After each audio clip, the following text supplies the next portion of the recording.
जेका बाबति मां अव्हांखे ख़बर ॾींदा हलूं। ब्यूरो चीफ वसीम इक़बाल जी रिपोर्ट मुताबिक़ ज़िला जेकाबाबाद जे डॉक्टर शौकत अली सूमरो जी अॻुवाणीअ में ॻोठ गुलजतोई प्राइमरी स्कूल में NID राउंड पोलियो ट्रेनिंग मुनक़िद कई वई ऐं जेको शुरू अल्लाह जे नाले सां कई वई।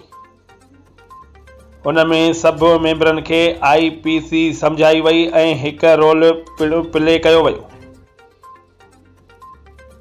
ऐं तारीख़ ॿुधाई वई जेको 27/11/2023 ते शुरू थींदो, जंहिंमें WHO जे तरफ़ां TTSP अब्दुल वहीद दश्ती दौरो कयो ऐं आख़िर में हिकु वॉक कराई वई, जंहिंमें UCMO doctor Shaukat Ali Soomro, area in charge बका मोहम्मद जतोई, अब्दुल कादिर सूमरो, बिलावल सूमरो, गुलाम मुस्तफ़ा जतोई, अब्दुल मजीद रिंद, गुलाम जान खारानी सभु मेंबर शामिल हुआ।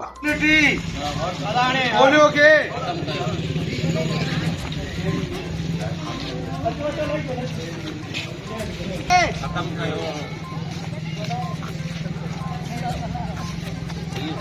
कयो।